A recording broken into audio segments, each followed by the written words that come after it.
ഈശോ മിശിഹായ്ക്ക് സ്തുതിയായിരിക്കട്ടെ. ഞാൻ മാണിപ്പറമ്പിലച്ചൻ.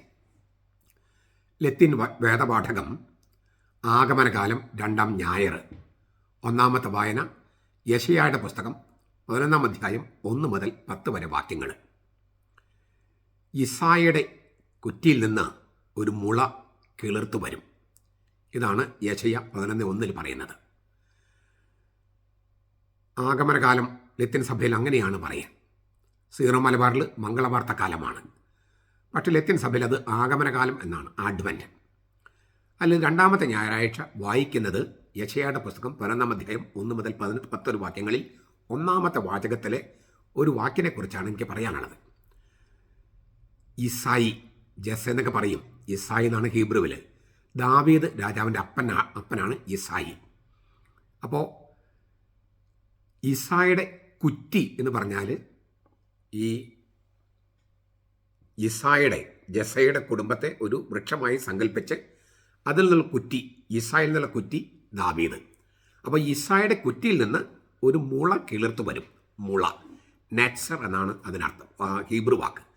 അതിൽ നിന്നാണ് അവൻ നസ്രായൻ എന്ന് വിളിക്കപ്പെടും എന്ന് മത്തായി പിന്നീട് വ്യാഖ്യാനിക്കുന്നത്. മത്തായി 2:23. അതിൽ നിന്നാണ് ഭാരതത്തിലെ തുടക്കത്തിലുള്ള ക്രിസ്ത്യാനികളെ നസ്രാണികൾ എന്ന് വിളിച്ചിരുന്നത്. നസ്രാണികൾ. ഈ നത്സർ, ഉണങ്ങിയ കുറ്റിയിൽ നിന്ന് കിളിർത്തു വന്ന മുള, അങ്ങനെയാണ് എൻ്റെ അർത്ഥം. എന്തുകൊണ്ടാണ് ഇങ്ങനെ ഉണങ്ങി കരിഞ്ഞു പോയ കുറ്റിയിൽ നിന്ന് ഒരു മുള കിളിർത്തു വരും എന്ന് യെശയ്യ പറഞ്ഞത്? അതിൻ്റെ അർത്ഥമെന്ത്? അതാണ് നമ്മളിന്ന് ധ്യാനിക്കുന്നത്. ക്രിസ്തുവിന് മുമ്പ് 733 ഇമ്മാനുവൽ പ്രവചനം യെശയ്യ നൽകുന്നത്.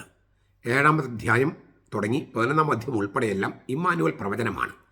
ക്രിസ്തുവിന് മുമ്പ് 733 സീറോ എഫ്രമൈറ്റ് യുദ്ധം എന്ന് പറയുന്ന ഒരു യുദ്ധത്തിൻ്റെ പശ്ചാത്തലത്തിലാണ്.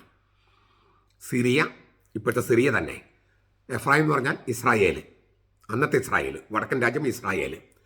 ഈ 2 രാജ്യങ്ങളും തെക്കൻ രാജ്യമായ യഹൂദായെ ആക്രമിക്കാനായിട്ട് ഒരുമ്പെടുന്ന സന്ദർഭമാണ്. അല്ലെങ്കിൽ ആ യുദ്ധം നടക്കുന്നതിനെയാണ് ഈ സീറോ എഫ്രമൈറ്റ് യുദ്ധം എന്ന് പറയുന്നത്. ആ പശ്ചാത്തലത്തിൽ നൽകപ്പെട്ടതാണ് ഇമ്മാനുവൽ പ്രവചനം ക്രിസ്തുവിന് മുമ്പ് 733. അത് കഴിഞ്ഞ് ഏതാനും വർഷങ്ങൾ കഴിഞ്ഞപ്പോൾ 721 അസീറിയക്കാർ വടക്കൻ രാജ്യമായ ഇസ്രായേലിനെ ആക്രമിച്ചു. 721. പിന്നെ 701 ആയപ്പോഴേക്കും, അതായത് ഒരു 30 വർഷത്തിനുള്ളിൽ ഇസ്രായേൽ രാജ്യം തന്നെ അന്യം നിന്ന് പോയി. സമരിയായിരുന്നു എൻ്റെ തലസ്ഥാനം, ഇപ്പോൾ വെസ്റ്റ് ബാങ്ക് എന്ന് പറയുന്നത്. ആ തലസ്ഥാനം വീണു. ഈ ഇസ്രായേൽ എന്ന രാജ്യം, വടക്കൻ രാജ്യം, അതായത് സോളമൻ്റെ രാജ്യം വിഭജിക്കപ്പെട്ടപ്പോൾ വടക്കൻ രാജ്യം ഇസ്രായേൽ, തെക്കൻ രാജ്യം യഹൂദ, ആ വടക്കൻ രാജ്യം തന്നെ ഇല്ലാണ്ടായി, ചരിത്രത്തിൽ നിന്ന് ഇല്ലാണ്ടായി. അവിടെ ഉണ്ടായിരുന്ന 10 ഗോത്രങ്ങളും ലോകത്തിൻ്റെ നാനാഭാഗങ്ങളിലേക്ക് ചിതറിക്കപ്പെട്ടു. ഒരുപക്ഷെ ഇന്ത്യയിലൊക്കെ യഹൂദന്മാരെത്തിയതും ആ സമയം തൊട്ടുണ്ടാകും എന്ന് തന്നെയാണ് നമ്മൾ കരുതുന്നത്. ഈ ഇസ്രായേലിലുള്ള അവരുടെ പല പ്രാചീന കല്ലറകളും ഇന്ത്യയിലുള്ള കല്ലറകളും ഒക്കെ യഹൂദന്മാരുടെ കല്ലറകളും വളരെ സാമ്യമുള്ളതാണ്. അപ്പോൾ അതിൻ്റെ വെളിച്ചത്തിലും ഈ യഹൂദന്മാർ പണ്ട് മുതലേ, ക്രിസ്തുവിന് മുമ്പ് തന്നെ നമ്മുടെ നാട്ടിൽ ഉണ്ടായിരുന്നുവെന്ന് ധാരാളം പഠനങ്ങളുണ്ട്, തെളിവുകളുണ്ട്. അപ്പോൾ ഈ 10 ഗോത്രങ്ങളും ചിതറിക്കപ്പെട്ടു. ഇസ്രായേലിലെ 10 ഗോത്രങ്ങളും. ഏറ്റവും പ്രധാനപ്പെട്ട ഗോത്രമായിരുന്നു എഫ്രായിം.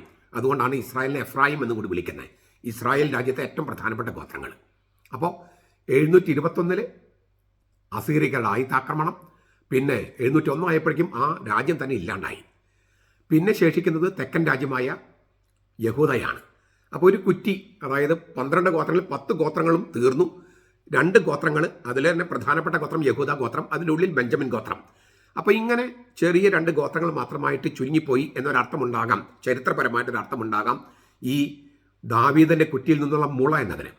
പക്ഷേ അതിനേക്കാളും ആഴമേറിയൊരർത്ഥമുണ്ട്. കുറച്ച് വർഷങ്ങൾ കൂടി കഴിഞ്ഞപ്പോൾ ഇപ്പോഴത്തെ ഈ അസീറിയ എന്ന് ഞാൻ പറഞ്ഞത് ഇറാനാണ്, ഇപ്പോഴത്തെ ഇറാൻ. കുറച്ച് വർഷങ്ങൾ കഴിഞ്ഞപ്പോൾ ബാബിലോണിയക്കാർ, എന്നിട്ട് ഇപ്പോഴത്തെ ഇറാഖും കുവൈറ്റും, അവർ തെക്കൻ രാജ്യമായ യഹൂദയെ ആക്രമിച്ചു. 605, 597, 587, ഇങ്ങനെ 3 ഘട്ടമായിട്ടാണ് ആക്രമണം. 597 ആക്രമണത്തിൽ ഈ യെറൂസലം കേന്ദ്രമാക്കി ഭരിച്ചിരുന്ന ദാവീദിൻ്റെ വംശത്തിലെ അവസാനത്തെ രാജാവിനെയും അടിമയായി പിടിച്ച് ബാബിലോണിലേക്ക് കൊണ്ടുപോയി. കൂട്ടത്തിൽ എസെക്കിയേൽ പ്രവാചകനെയും കൊണ്ടുപോയി. അപ്പോൾ രാജാവ്, ഇസ്രായേലിൻ്റെ ദാവീദ് കുടുംബത്തിൽ അവസാനത്തെ രാജാവും പോയി. ഏത്?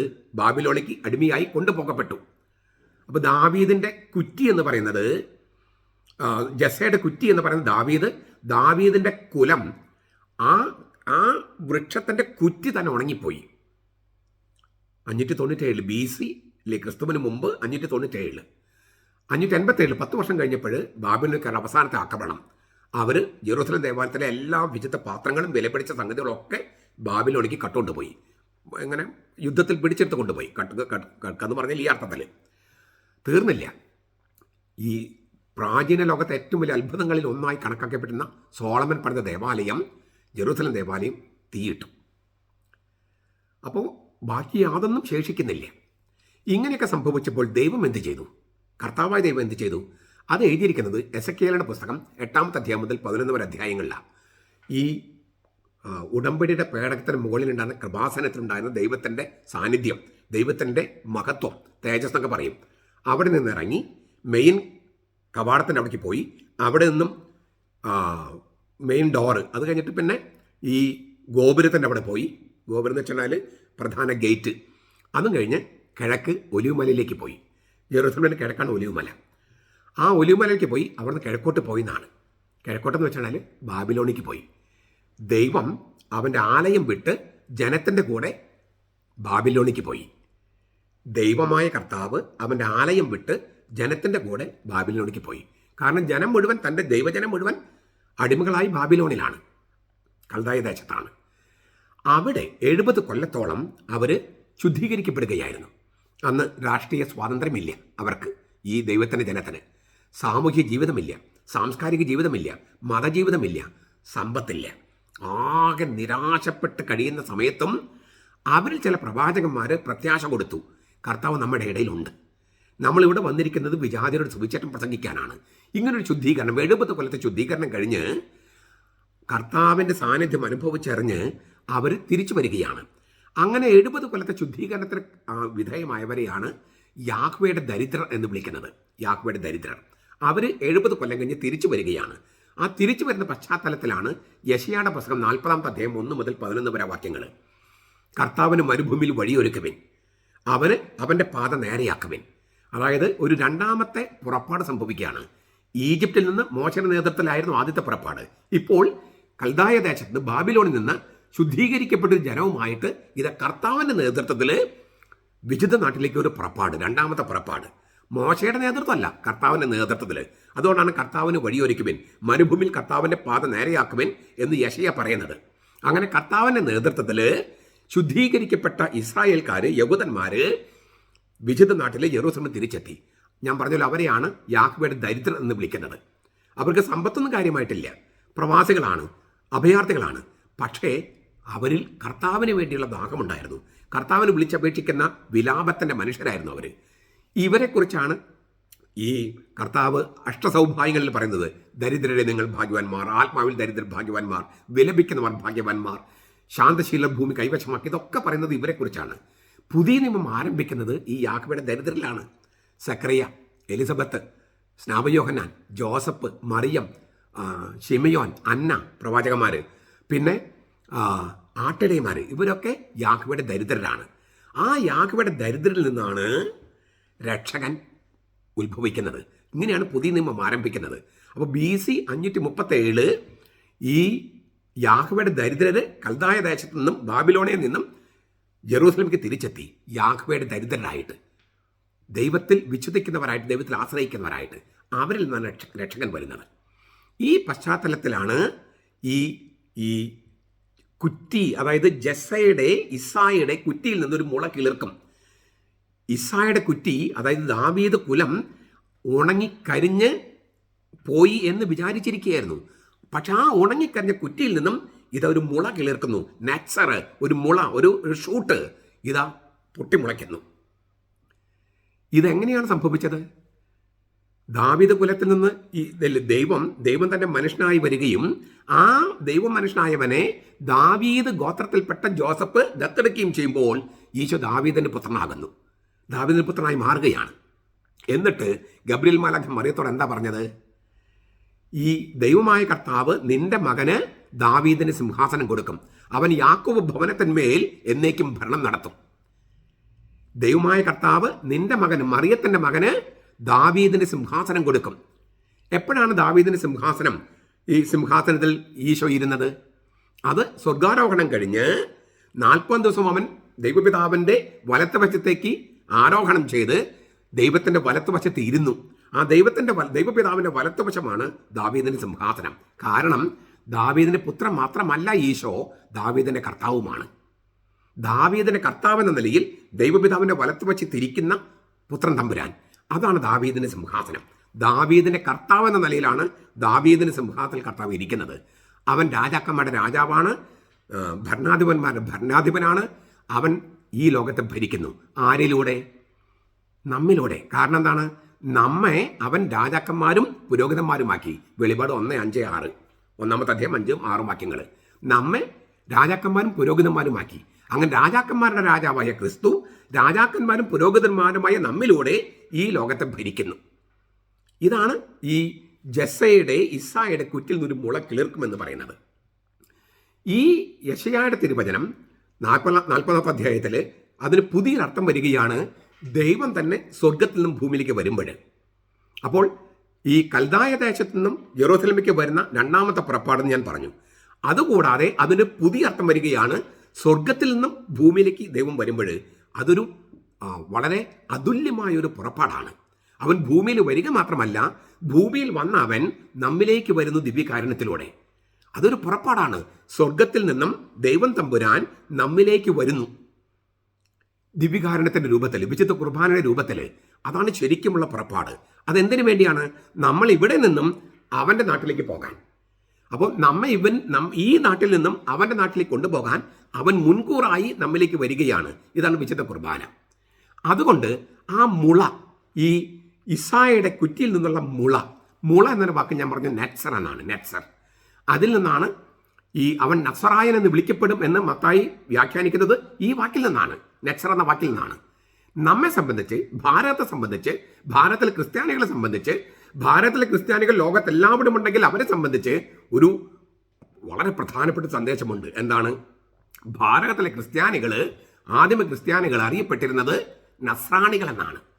അതായത് ഇസ്സായുടെ കുറ്റിയിൽ നിന്നും ഉണങ്ങിപ്പോയി കരിഞ്ഞുപോയി എന്ന് വിചാരിച്ച കുറ്റിയിൽ നിന്നും കിളിർത്ത ആ മുള, ആ നെറ്റ്സർ, ആ നസ്രായനോട് ബന്ധപ്പെട്ടിരിക്കുന്നവരാണ് നസ്രാണികൾ, പ്രത്യേകിച്ചും സീറോ മലബാർകാർ. അപ്പോൾ നസ്രാണികൾ എന്നറിയപ്പെടുന്നത് ഈ ഉണങ്ങിക്കരിഞ്ഞു പോയ കുറ്റി എന്ന് കരുതിയ ദാവീദിൽ നിന്ന് കിളിർത്തു വന്ന ആ മുളയാണ് ഈശോ മിശിഹ. ദാവീദിന്റെ പുത്രനും ദാവീദിന്റെ കർത്താവുമായ ഈശോ മിശിഹ. അവനോട്, ആ മുളയോട് ബന്ധപ്പെട്ടിരിക്കുന്നവര്, അല്ലെങ്കിൽ ആ മുളയിൽ നിന്ന് വന്നവര്, അവരാണ് നസ്രാണികൾ. എന്താണ് ഇന്ന് നമുക്കുള്ള സന്ദേശം? ചരിത്രപരമായി സന്ദേശത്തിന് പുറമെ 2 കാര്യങ്ങൾ പറയാൻ ആഗ്രഹിക്കുക. ഒന്ന്, നമ്മൾ ചിലപ്പം എല്ലാം കരിഞ്ഞു പോയി എന്ന് വിചാരിക്കും. പക്ഷെ അങ്ങനെയൊന്നും അല്ല. നമ്മൾ വിചാരിക്കുന്ന അത്ര മോശമല്ല കത്തോലിക്ക സഭയുടെ അവസ്ഥ. ഇപ്പം നമ്മൾ ഇസ്ലാമിൻ്റെയൊക്കെ ഈ ഇത് കണ്ടുകിട്ട് നമ്മൾ പലരും വിചാരിക്കുന്നുണ്ട് യൂറോപ്പിൽ സഭ തീർന്നു, ക്രിസ്ത്യാനികൾ അവശേഷിക്കുന്നില്ല, പള്ളിയിൽ പോകുന്നില്ല. അങ്ങനെ നമ്മുടെ നാട്ടിൽ എന്തുമാത്രം പ്രശ്നങ്ങളാണ് അവതരിപ്പിക്കുന്നത്. അതുപോലെ നമ്മുടെ മക്കളുടെ എണ്ണം കുറവായതുകൊണ്ട് നമ്മൾ അന്യം നിന്ന് പോകും. ഇങ്ങനെ പേടിപ്പെടുത്തുന്ന കാര്യങ്ങളാണ് പറയുന്നത്. തീർച്ചയായിട്ടും നല്ല ഉദ്ദേശമുണ്ട് അതിനകത്ത്, ഇല്ലെന്നും ഞാൻ പറയുന്നില്ല. പക്ഷേ അത്രമാത്രം പേടിക്കേണ്ട കാര്യമില്ല. ഈ ഉണങ്ങിക്കരിഞ്ഞു പോയെന്ന് കരുതുന്ന ആ കുറ്റിയിൽ നിന്ന് ഒരു മുള കിളിർത്തു വരും. അപ്പോൾ ദൈവത്തിൻ്റെ പക്ഷത്ത് കാര്യങ്ങൾ നോക്കുമ്പോൾ, അങ്ങനെ നോക്കുന്നതിനാണ് വിശ്വാസം എന്ന് പറയണേ. ദൈവത്തിൻ്റെ പക്ഷത്ത് കാര്യങ്ങൾ നോക്കുന്നതിനാണ് വിശ്വാസം എന്ന് പറയണേ. അങ്ങനെ നോക്കുമ്പോൾ തീർച്ചയായിട്ടും നമുക്ക് പ്രത്യാശയുണ്ട്. ഉണങ്ങിക്കരിഞ്ഞു പോയെന്ന് കരുതുന്നതിൽ നിന്നും ഏറ്റവും വലിയ വളർച്ച ഉണ്ടാകും എന്ന് കർത്താവ് പറയുകയാണ്. തീർച്ചയായിട്ടും നമ്മുടെ സഹകരണം അതിനകത്ത് വേണം, നമ്മുടെ സമുദായ ബോധം വേണം, നമ്മളെ മക്കളുടെ എണ്ണം കൂടുതൽ വേണം. ഇതൊക്കെ പ്രധാനപ്പെട്ടതാണ്. എങ്കിലും ആത്യന്തികമായിട്ട് ദൈവത്തിൻ്റെ പ്രവൃത്തി തന്നെയാണ് എന്ന് നമ്മൾ ഓർക്കുക. അതാണ് ഒന്നാമതായിട്ട് നമുക്ക് വേണ്ട സംഗതി. രണ്ടാമത്തെ സംഗതി എന്ന് പറയുന്നത് ഈ ദൈവം ഭൂമിയിലേക്ക് വന്നു. മറിയത്തിലൂടെയാണ് വന്നത്. അല്ല, റോക്കറ്റ് പിടിച്ചല്ല വന്നത്, മറിയത്തിലൂടെ വന്നേ. ഇതുപോലെ ഇന്ന് കർത്താവ് മറ്റുള്ളവർക്ക് പോകേണ്ടതും നമ്മിലൂടെയാണ്. അവൻ മറിയത്തിൻ്റെ ഗർഭത്തിൽ കിടന്നവനാണ് ഇപ്പോൾ കുർബാനയിലൂടെ നമ്മുടെ ഉദരത്തിൽ കിടക്കുന്നത്. ആ കർത്താവിനും വഹിച്ചുകൊണ്ട് മറ്റുള്ളവർക്ക് പോകണം. മറ്റുള്ളവർക്ക് പോകുന്നത് എന്തിനാ? കർത്താവിനെ കൊടുക്കാൻ. കർത്താവിനെ കൊടുത്തുകൊണ്ട് അവരെ സ്നേഹിക്കുക, അവർ ആവശ്യങ്ങൾ സഹായിക്കുന്നതോടൊപ്പം കർത്താവിനെയും കൊടുക്കുക. അപ്പോൾ ഈ പറഞ്ഞ സൽപ്രവൃത്തികൾ പരസ്നേഹ പ്രവൃത്തിയായിട്ട് മാറും. വെറും സൽപ്രവൃത്തി ചെയ്താൽ അത് പരസ്നേഹമാകില്ല. കർത്താവിനെ കൊടുത്തുകൊണ്ട്, ഏകസത്യതയുമായി കർത്താവിനെ കൊടുത്തുകൊണ്ട് സൽപ്രവൃത്തികൾ ചെയ്താൽ അത് പരസ്നേഹമായിട്ട് മാറും. അപ്പോൾ ദൈവസ്നേഹവും ഈ പരസ്നേഹവും ഒരുമിച്ച് വരുന്ന ആ രംഗം അത് നമ്മിലൂടെയാണ് സംഭവിക്കേണ്ടത്. അപ്പോൾ അനേകം പേര് ഈ സഭയിലേക്ക് തിരിച്ചു വരും. തിരിച്ചു വരിക മാത്രമല്ല, പുതിയ ആളുകൾ വരും. അങ്ങനെയാണ് സജ്ജീകൃതമായ ഒരു ജനത്തെ നമുക്ക് കർത്താവിന് സമർപ്പിക്കാൻ കഴിയുക. ഇതാണ് ഈ ആഗമന കാലം കൊണ്ടാണെങ്കിലും മംഗൾവാർത്ത കാലം കൊണ്ടാണെങ്കിലും ഉദ്ദേശിക്കുന്നത്. അപ്പോൾ ഇസ്സായുടെ കുറ്റിയിൽ നിന്ന്, ഈ ഉണങ്ങിക്കരിഞ്ഞു പോയ കുറ്റി എന്ന് കരുതുന്ന അതിൽ നിന്നും വളർന്ന മുളയായിട്ട് നസ്രാണികളായിട്ട് ക്രിസ്ത്യാനികളായിട്ട് നമ്മൾ രൂപാന്തരം പ്രാപിക്കണം. അതിന് കർത്താവ് നമ്മിലേക്ക് വരണം. ആ കർത്താവിനെ വഹിച്ചുകൊണ്ട് നമ്മൾ മറ്റുള്ളിലേക്ക് പോകണം. അവനെയും വഹിച്ചുകൊണ്ട് നമ്മൾ തിരിച്ച് ദേവാലയത്തിലേക്ക് വന്ന് കർത്താവിന് അവരെ കാഴ്ചവെക്കണം, നമ്മളെ തന്നെയും കാഴ്ചവെക്കണം. അപ്പോൾ ഈ പുൽക്കൂട്ടിൽ പൂജരാജാക്കന്മാർ വന്ന് കാഴ്ചവെപ്പ് നടത്തിയതുപോലെയും ആട്ടിടയന്മാർ വന്ന് ആരാധിച്ചതുപോലെയുമുള്ള അതേ അവസ്ഥയിലേക്ക് നമുക്ക് പ്രവേശിക്കാൻ പറ്റും. ഇതായിരിക്കട്ടെ ഇന്നത്തെ ഏറ്റവും വലിയ സന്ദേശവും അതുപോലെ നമ്മുടെ ചുമതലയും. നമ്മുടെ കർത്താവ് ഈശോ മിശിഹായുടെ കൃപയും പിതാവായ ദൈവത്തിൻ്റെ സ്നേഹവും പരിശുദ്ധാത്മാവിൻ്റെ സഹവാസവും നാം എല്ലാവരോടും കൂടി ഉണ്ടായിരിക്കട്ടെ, ഇപ്പോഴും എപ്പോഴും എന്നേക്കും. ആമേൻ.